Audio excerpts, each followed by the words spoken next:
Hey guys, it's Kevin again, and finally I have checked out this show. I don't know what took me so long to finally watch this, but this is my review for the series premiere of Sense8, Season 1, Episode 1, Limbic, Renaissance, and Resonance, and I was definitely looking forward to this premiere. I've heard amazing things about this show. I've heard this is one of Netflix's best shows, and that some people are saying it's one of the best science fiction shows in years.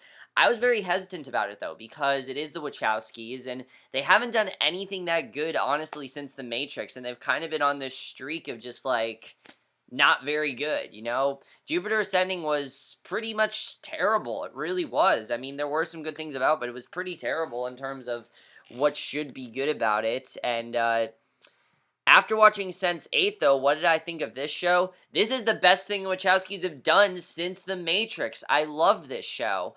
And like, don't get me wrong, there are some things that I think do need to be improved upon. I think this was an amazing pilot, though, and this series has amazing potential, honestly. By the way, guys, I'm now reviewing the show, like, weekly. I'm going to review whenever the hell I feel like it. That's what I'm going to do. I'm going to watch this show when I feel like it, because I can already tell I'm going to get very addicted, and, you know what? I feel like the Wachowskis, here's the problem, is that they work better in TV than they do in movies. This show works very well because it's a TV show. They can get away with more. This was actually quite a long premiere, but I felt like it needed to be so we could, you know, further the characters and explore them better. There were two characters that I don't feel we know enough about, but I like that because they're not trying to develop every character so quickly. This kind of did what I feel True Detective Season 2 should have done, and I definitely really like that. So let's get into this episode. There's a lot to talk about, and I really want to get into it. So the beginning of this episode, I absolutely love. I love the way this show starts, because we see this woman, Angelica. She's lying in an empty church at night, and she moans in pain and clutches at her head, pulls out a revolver, and we don't know why she's doing this, like what exactly she's doing. Fumbling through her thoughts, she takes out a piece of tinfoil and then reaches up, and a man, Jonas, takes her hand, and Jonas says that he's there and holds Angelica, calling her his love, and she says that it hurts. He tells her that it has to be now, and she warns that she's too weak. Jonas says that she was the strongest of them all, warns that they'll be hunted, born or unborn, and only Angelica can give them the fighting chance, and Angelica's in the church alone, hallucinating Jonas, and she suddenly sees visions of 8 people across the world, and basically this is how we get introduced to our 8 characters, and here are the 8 characters. First, there's Leo Rodriguez, who's in Mexico entering a church with a gun. Really thrilling stuff. I mean, that perfectly got me into these characters. A DJ in London, Riley Blue. Sunback, a businesswoman in Seoul practicing Tai Chi. Wolfgang Bogdanow, a locksmith and safecracker at a club in Berlin. Police officer Will Gorski in Chicago. Kala, pharmacist in Mumbai, walking through an office building. Sorry if I pronounce his name wrong, but Cafius, I think is how you pronounce it. Cafius, a bus driver in Nairobi. And Nomi Marks, a hacker and political blogger in San Francisco, showing up in a bathroom. And basically, those are the 8 people. So each one of them sees Angelica as well, standing before them, although no one else can. So that part, I think, is really interesting, with them basically being able to see her and no one else really can. That's all really interesting to me. So Angelica collapses right into Jonas's arms, and he says that she did it. She asks Jonas to protect them, and he warns that they're there as someone pulls up outside. And another man, Mr. Whispers, appears in Angelica's visions, and realizes that she's been using the tinfoil to hide from him. And Whispers realizes that she's giving birth, and says that he can feel his pain. And Jonas tells Angelica to remember what Whispers has done. Whispers tells Angelica to let Jonas know what he's looking to meet him. He's looking forward to meet him. She tells Jonas that she loves him. Whispers asks if Jonas says to ask if Jonas knows that she's lying. Angelica is preparing to kill herself and tells Jonas that she can't do it if he's there. And as she prepares to shoot herself, Whisper says that they both know she won't do because she's one of them, and there's more work to be done. And I kind of feel like what we saw here, this first scene, is kind of foreshadowing what's going to happen to these people. I mean, basically, the real Whispers and his men enter the church. The Whispers in Angelica's head tells her to put the gun down. She puts the gun in her mouth and kills herself. Just right there, kills herself. And that was an amazing way to start the episode, because it perfectly got me right into the show, and I was already hooked. I was like, okay, that was awesome. The thing I love about that opening scene, though, is that it makes you so intrigued for us to show. It makes you think, okay, what's going to happen here? So then we see a young Will runs through the forest, called on by a girl, and he catches a glimpse of her, begging him for help. She enters an ancient manor. Will goes in after her. The girl points down a hallway. Will becomes his adult self and follows that girl, and comes by Angela's corpse in the empty church. She comes to life, sits up, and then kills herself. And Will then jerks awake, grabbing for his gun, gasping. He clutches at his head and goes into the bathroom, but tosses away a bottle of aspirin. He pretty much thinks it was just a freaky dream. And then this was really strange, because he hears music playing from the apartment next door, and Will goes over and knocks, and there's no response. And he finally opens the door, and when he goes in, the music stops, and he realizes that the apartment's empty. However, then we go to Iceland, where we meet the character of Riley, and basically she's playing a setup at a club as a guest cheer. And this is when we start to realize that all of these, that Will and Riley are basically connected, as are all of these people. We only really see with Will and Riley in this episode, but I really like that we see that, because that's one of the most interesting parts of this show, is how connected they all are. So afterwards, Riley meets with her manager, Jax Riles, and his partner, Knocker. And Jax congratulates her and introduces her to a man, Nyx, and Riley complains that she has a migraine, and Jax tells her to tell Nyx about her vision, and Nyx says that he understands, but Riley says that it was just too many drugs. You know, they're all having this vision, and they all are kind of trying to figure out what's going on here, and I like seeing that. You know, I like seeing the various things that happen because of that. So then we go to Mexico City, and this was awesome, because we see this bloody Lito with a church with a gun approaches the Padre, and we don't know why he's there. The nun begs Leo to stop it. He pushes her away and tells the Padre they came to kill him. The Padre complains that, and basically we find out, though, that this is just a movie they're shooting, which I thought was actually a really good twist. I like seeing that. It's a telenovela, and basically the Padre complains that they're going off script, and the director calls cut. The crew takes 5, and the director asks Leto why he's having visions of suicidal angels and forgetting his lines. And Leto says he's not feeling himself, and the director tells his lover that Leto needs to be his character, Tino El Kaido. So you can tell that these visions are definitely distracting him, and I thought that was really interesting. So in Seal, we then meet the character of Sun, because the secretary then tells Sun that her brother's assistant called to say that John Kai still isn't there. She warns Sun that Mr. Yoon has arrived, and Sun meets with the man in the conference room. She introduced herself, and Yoon says that he's there to close, and says that women don't clean things. And as Yoon chuckles, Sun clenches her fist and tries to control herself. She suddenly hallucinates being in the church with Angela, who starts to rise up, and back in the real world, Joan Kai arrives and tells Sam, who's Sam? I don't know who Sam is. Tells Sun to grab some coffee, to get them some coffee, and then leads Yoon away. So you can definitely tell that they're all going through these problems. And then we see in Iceland, Nyx talks about a psychic experience that his niece has had. And he explains that it's limbic resonance brought on by DMT, and figures that Riley experienced the same thing during her vision. Which, of course, that's not what's going on. It's much more than that. You can just tell.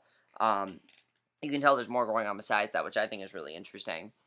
So in Mumbai, we then meet this character of Kala. She's leaving the family restaurant, complains that the umbrellas are missing. She doesn't want to look a mess for her meeting. And her father, Manendra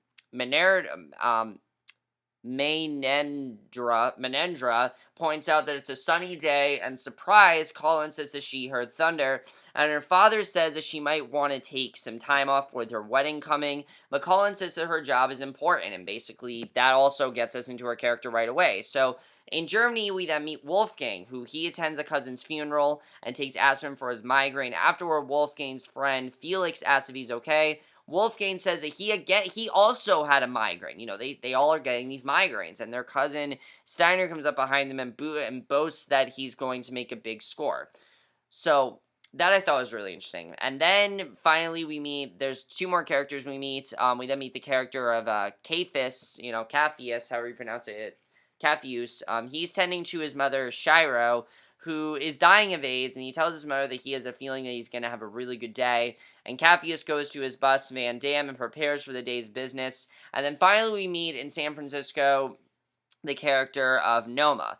Noma and her girlfriend Amanita make love, and afterward, they're having sex basically, and afterwards Amanita asks if that helped Noma with her migraine, and they kiss, and Sean texts and asks Amanita if she can work the charity box, and she assures Noma that it's for a good cause. So, right away they got us into all the characters, and I thought that was good, the way they just introduced us to all of them one by one. That was definitely well done. A little bit overwhelming, but I enjoyed the way they did that, because obviously they had to get us introduced to all these 8 characters and in their lives. Thought that was definitely really good. So, in Mexico City, Lita rehearses his lines in his dressing room, and he's trying to get back into his character for the telenovela. He's not going to let this thing distract him. The actress playing the nun, Cassandra, comes in, asks if everything's okay. Lita says that everything's fine, assures that it wasn't her fault. Cassandra comes on to Lita, but he stops her and says that his heart belongs to another. The actress says that his lover is a very lucky woman, and then leaves. So you can tell that she definitely likes him, and he's basically he doesn't know what's going on. He's trying to distract himself with something other than the visions, because he doesn't really understand it. So, in Berlin, Wolfgang offers his condolences to his aunt and uncle. They tell Wolfgang to pay his respects, and Wolfgang goes over to his father, Anton's grave, and angry, he pisses on the grave and leaves, and you can definitely tell that there's stuff going on with him, and I thought that was really interesting. So, Capheus and the other drivers pick up customers, and his brother Gila to line up business, and Jayla insists that they need a Facebook page and notices that their competitor and his Bat van are bringing in plenty of customers. So Capheus wonders if their idol Van Dam is done. And Jayla assures him that he isn't, and Capheus tells him to get some customers. A man gets aboard, but admits that he has no money, and he offers Jayla a live chicken for fare, and Jayla reluctantly takes it. So that's the only plotline I'm not that interested in right now. Capheus' storyline I don't really care about. However, this is really interesting because Sun's working at her desk and then she suddenly sees the chicken in front of her. So you can tell that these two are connected. And it disappears as suddenly as it came. And Sun stares around in shock, and she doesn't understand really why this is happening. And her assistant calls to say that Mr. John from Seoul Citibank is on the line again. And Sun tells her to tell Jean that she's out and glances over at a folder. So that I thought was definitely very interesting. So Riley goes up to the street. She briefly sees Angelica at the top of the stairs. She keeps going, and Jacks comes over and says that Nyx invites them all to his place, and Riley begs off, saying that her headache is killing her, and takes a rain check for the next day. And obviously, she doesn't know how to explain what's going on, so she needs to, she knows she needs to maybe take a break. And as they talk, Riley briefly finds herself in San Francisco with Amanita eating as 2 men dressed as fairies dance around them. And basically, we then see in San Francisco that Amanita and Nomi are having lunch in the park as 2 men dressed as fairies, basically dancing around them. And they talk about the first time they kissed, about getting high on marijuana brownies at a gay pride festival, and buy some from the fairies. And you know what this kind of reminded me of? It kind of reminded me of when I wasn't bored. It kind of reminded me of Orange is the New Black when I wasn't bored by Piper and Alex's storyline. Because I don't like their storyline, Orange is the New Black, anymore. It's really boring. This is really interesting. I really like these two together. I think that this is how you handle lesbian relationship storylines. Handled very well here. So, Nomi remembers a lesbian complaining about how Nomi, we find out, is a trans woman, which I like that. I thought that was good that they did that. And another man encroaching on women, and basically Sam defending her. And that was the first time that Amanita defended her, and the day Nomi knew that she'd always loved Amanita. Kind of a sweet scene. I really like their relationship. They're really good together. So Kala goes a shrine and leaves an offering to Ganesha. She insists that the offering comes without obligation, then talks about the next weekend. She's marrying Rajan Razel, the son of the owner of the pharmaceutical company where she works, and everyone insists that Rajan is the perfect husband for her, but Kala admits that she doesn't love him, and I thought that was really interesting that we found that out. And that makes sense why she doesn't really care too much about the wedding. She really doesn't love this guy, and she needs to admit that to them. And I don't know if they're really going to listen to her, but we'll have to see what happens with that. That was definitely very interesting. So Felix meets with Wolfgang later at the locksmith shop, and obviously there's something going on with this guy because he was really upset and he wanted nothing to do with him, so obviously he's upset with what's going on here. He basically tells him that after the funeral, Sergei talked about Wolfgang's father, insisting that the man was an idiot for trying to break an Uncrackable's S&D safe, and Felix finishes with a key and assures Wolfgang they will get them in. Wolfgang takes it, and Felix asks if the safe in the house they're robbing is an S&D, which I thought was really interesting.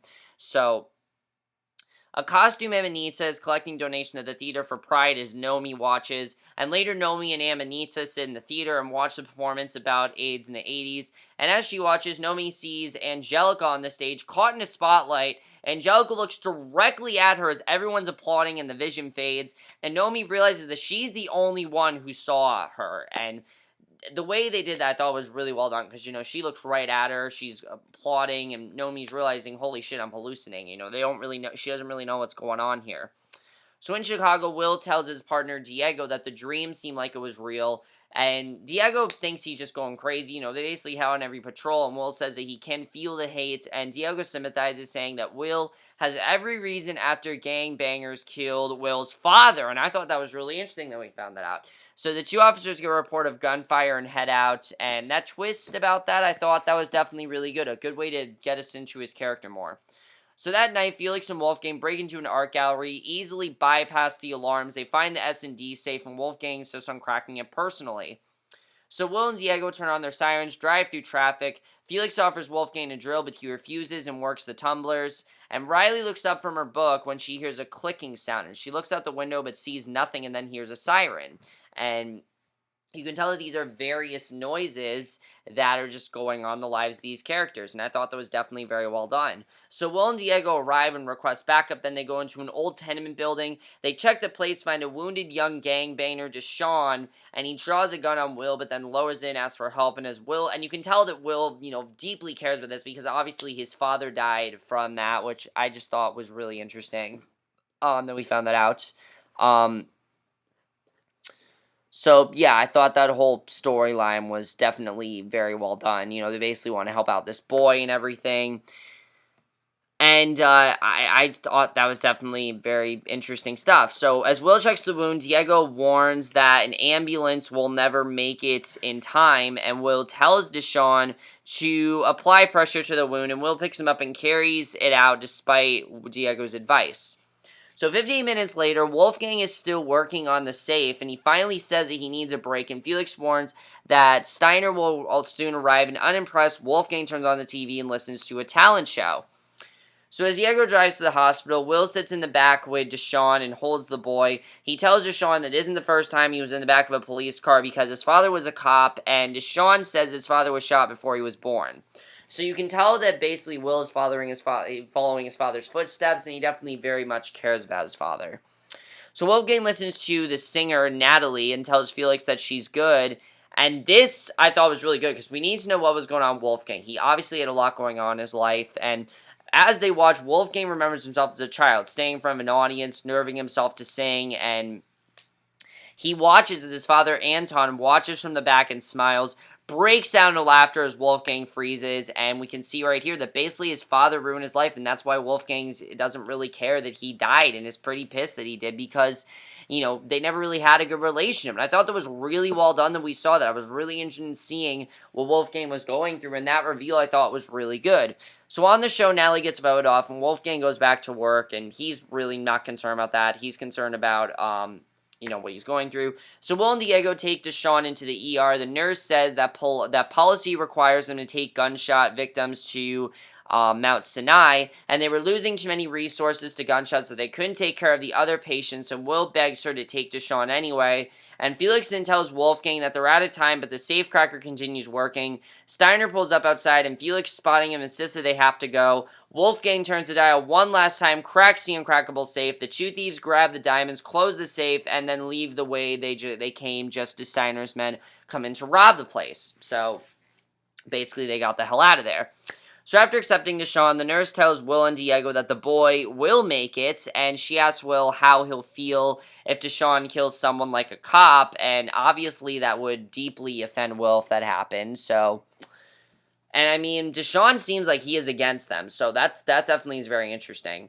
Now, the ending of this episode, I thought was incredible. The way they ended it, I absolutely love, because basically Riley meets with Nyx and the others, and Nyx passes drug pipes around, and once Jackson, Knocker pass out, Nyx tells Riley that she's beautiful and doesn't belong with Jackson. He says that he felt alone and isolated from the world until a woman gave him a drug that tore down his walls, and Nyx offers Riley a pipe, and she breathes in, and she finds herself with Diego in Chicago, but he doesn't really notice anything different, and Will looks back and sees Riley as Diego drives away. And this is the first time they start to realize that they have this connection. I thought this was amazingly well done, because Riley then sees herself as a child going into a cave on the beach, and as they pass an old church, Will and Riley are telling Diego to stop the car. Will says that's where the woman in his vision killed himself and goes inside. Looking around, Will recognizes the room, realizes that it wasn't a dream, that it actually did happen, and Diego points out that there's no blood.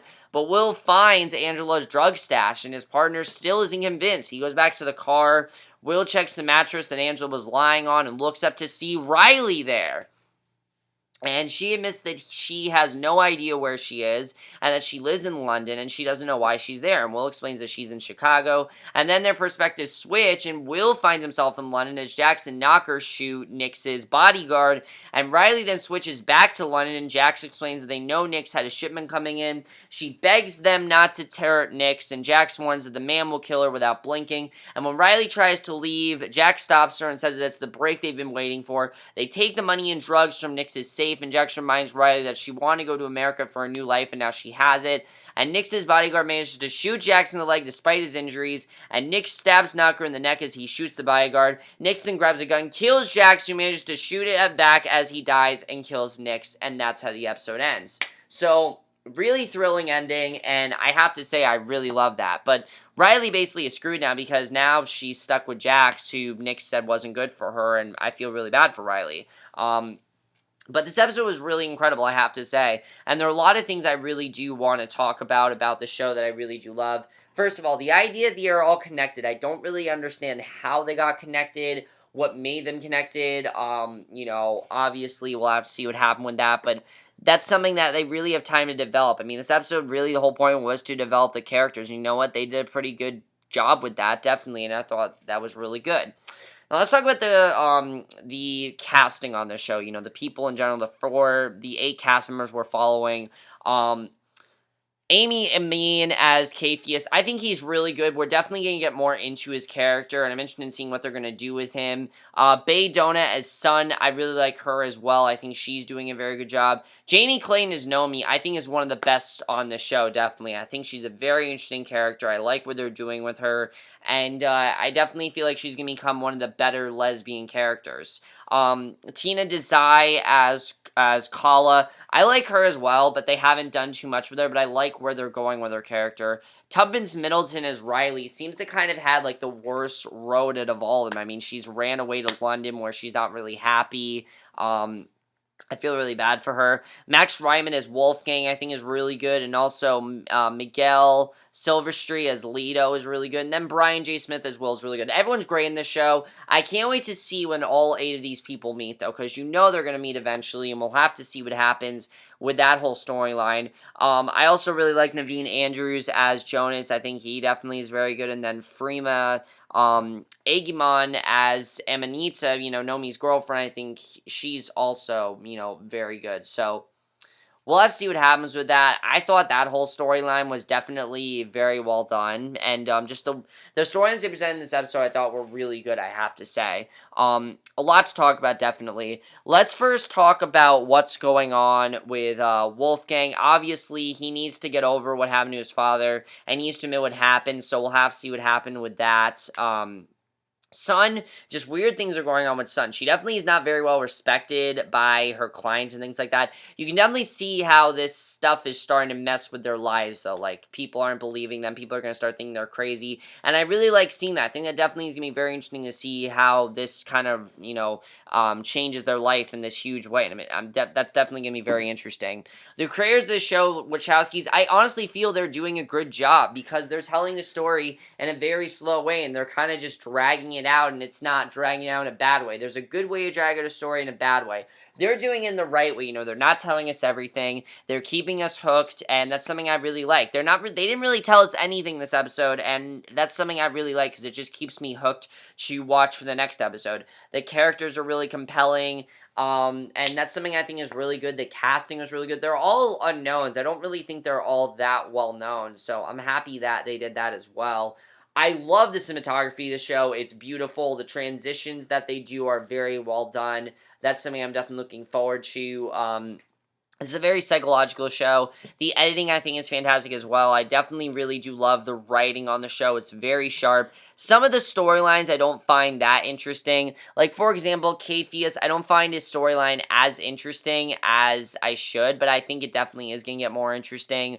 Sun's storyline, I don't find that interesting, but these are storylines that, like, the ones they didn't focus on as much in this episode, I don't find as interesting because they didn't focus on them as much as you know, Will's or Riley's or Nomi's or any of the, you know, the main ones they focused on were Will, Riley, Wolfgang, you know, Leto, those ones. Those are the ones that I really like so far. I really love all the storylines, so I think they're all great storylines. And I like how they're all around the world, you know, really shows how this can happen to anyone. And these 8 strangers, just out of nowhere, they have this. And I'm interested in seeing really what's going to end up happening with them. That definitely is going to be very interesting. Now, let's talk about Will, because obviously they're going to do this whole case with Diego. Is he going to be able to convince Diego that Angelica's body is there? Obviously, he's the only one that can see Angelica.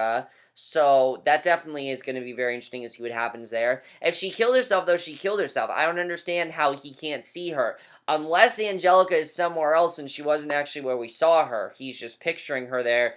Because if you remember, she can basically just go into anyone's mind. So that definitely is very interesting how that all happened. We'll have to see what happens with that. Jonas, what does Jonas really want? We don't really know. Obviously, he's this really powerful man, but we don't really know who he is and what he wants. Mentioned seeing what's going to happen with his character. Definitely, that's going to be interesting, I have to say. After Nyx killed Jax, you know, Knocker's still out there. What's this gonna do to Riley? That definitely is gonna be very interesting. My favorite scene, though, by far, had to be the Will and Riley scene, where basically we see what they're going through. That I really like seeing that, I have to say. That was definitely very well done, and I really do love that, I have to say. I thought they did a great job showing off, like, what they are doing. But overall, guys, has the potential to be one of my favorite new series of the summer, I have to say. I'm really hooked on this show. I am going to watch the second episode, probably right now, honestly. I really want to watch the second episode. I'm really behind with the show as well, and I want to catch up, and I want to finish it pretty quickly, definitely, so I can finish this season of Orange is the New Black, and then I'll be, like, catched up to Netflix, which is cool. But that's basically it for my review. Hope you guys enjoyed. Let me know what you guys thought of this episode. And I absolutely love this premiere, I have to say. Again, some of the characters I don't care about as much right now, but that's just because they're not as developed as some of the other characters are.